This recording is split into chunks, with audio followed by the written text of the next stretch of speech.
नमस्कार, स्वागत है आपका हमारे YouTube चैनल शुद्ध विद्या एनालिसिस में। आज हम विश्लेषण करने जा रहे हैं भारतीय जनता पार्टी के उत्तर प्रदेश में चुनाव हारने के कारण। वैसे तो उत्तर प्रदेश में चुनाव हारने के कारण जग जाहिर है, सभी लोग जानते हैं कि एक नैरेटिव सेट हुआ और उसके बाद चुनाव हार गए। लेकिन बात यह है कि क्या ये चुनाव हारने पे जो 15 कारण भूपेंद्र सिंह चौधरी जो कि भाजपा के प्रदेश अध्यक्ष उन्होंने गिनाए जाकर के केंद्रीय नेतृत्व के सामने, क्या उतना भरी है? जी नहीं, इससे बिल्कुल अलग हट करके है। आपको बताते हैं कि एक डॉक्टर A.K. वर्मा जो कि एक बहुत बड़े सेफोलॉजिस्ट हैं, उन्होंने जब रिसर्च किया तो उनका कहना है कि अप्रैल जनवरी से फरवरी के बीच में जब उन्होंने उत्तर प्रदेश में जब रिसर्च किए और लोगों के बीच में जाकर के सर्वे किया तो लगभग 62% लोग भारतीय जनता पार्टी और राजग गठबंधन की सरकार चाहते थे। उसमें से लगभग 61% लोग नरेंद्र मोदी को पसंद करते थे।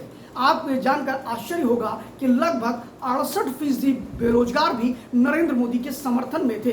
वहीं अगर बात करें तो ओबीसी में 76% जातियां नरेंद्र मोदी के पक्ष में खड़ी थी। वहीं अगर एसटी की बात करें, अनुसूचित जात की, तो 43% अनुसूचित जात के लोग भी नरेंद्र मोदी के साथ खड़े थे। वहीं पर पसमानदा 12% मुसलमान भी नरेंद्र मोदी के समर्थन में खड़े थे। अगर देखा जाए तो भारतीय जनता पार्टी और एनडीए गठबंधन को 62% लोगों की पसंद थे उत्तर प्रदेश के अंदर।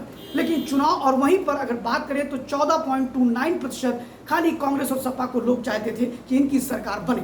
इसके बाद जब चुनाव हुए, चुनाव के परिणाम आए तो बहुत बड़ा परिवर्तन दिखाई पड़ा, जहां भारतीय जनता पार्टी और एनडीए गठबंधन को लगभग 12.34% का नुकसान हुआ वहीं पर फीसदी का। और वहीं पर अगर बात करें तो कांग्रेस और सपा को लगभग 29.20% वोटों का फायदा हुआ और उनकी पसंद बढ़ गई और करते करते वो 42% तक पहुंच गए। वहीं भारतीय जनता पार्टी घट करके 42 से 43-40% तक पहुंच गई।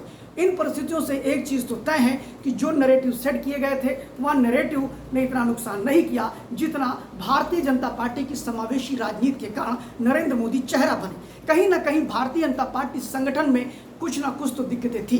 फिलहाल भारतीय जनता पार्टी के लोगों का कहना है कि जो नैरेटिव बनाया गया कि संविधान बदल दिया जाएगा और सारी चीज़ें, तो मेरा एक ही प्रश्न है कि जब ऐसे नैरेटिव गढ़े जा रहे थे तो मोदी की गारंटी में ऐसी गारंटी क्यों नहीं दी गई कि संविधान नहीं बदला जाएगा? मोदी की गारंटी में ऐसी गारंटी क्यों नहीं दी गई कि आरक्षण नहीं खत्म होगा? आपने देखा होगा कि चुनाव के समय में नरेंद्र मोदी की बड़ी बड़ी होर्डिंग लगभग सभी शहरों और ग्रामीण क्षेत्रों में लगी थी, जिसमें मोदी की गारंटी राशन मुफ्त, मोदी की गारंटी गैस सिलेंडर मुफ्त, मोदी की गारंटी 24 घंटे बिजली।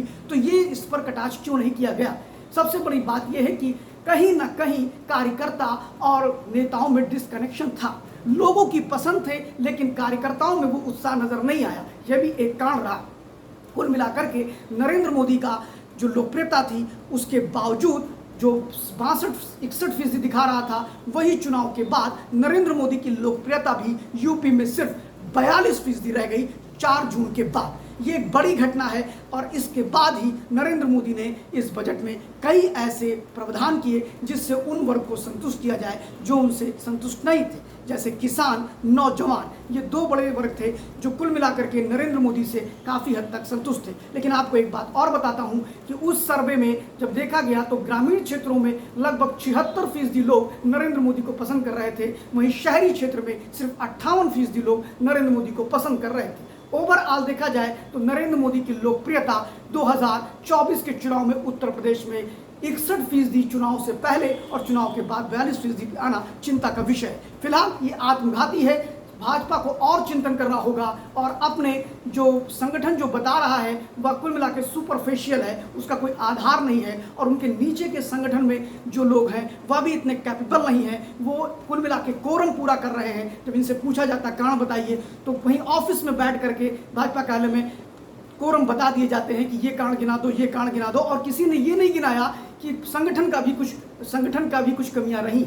संगठन के लोगों ने भी आपस में सामंजस्य नहीं बनाया। संगठन और सरकार में विधायक और कार्यकर्ताओं में सामंजस्य नहीं रहा, या यूं कह सकते हैं कार्यकर्ताओं का काम नहीं हुआ, या यूं कह सकते हैं कि विधायकों ने कार्यकर्ताओं को सम्मान नहीं दिया। इन मुद्दों पर चर्चा नहीं हो रही है और आपको बताएं कि अब भाजपा को गंभीरता से अध्ययन करने की जरूरत है। धन्यवाद।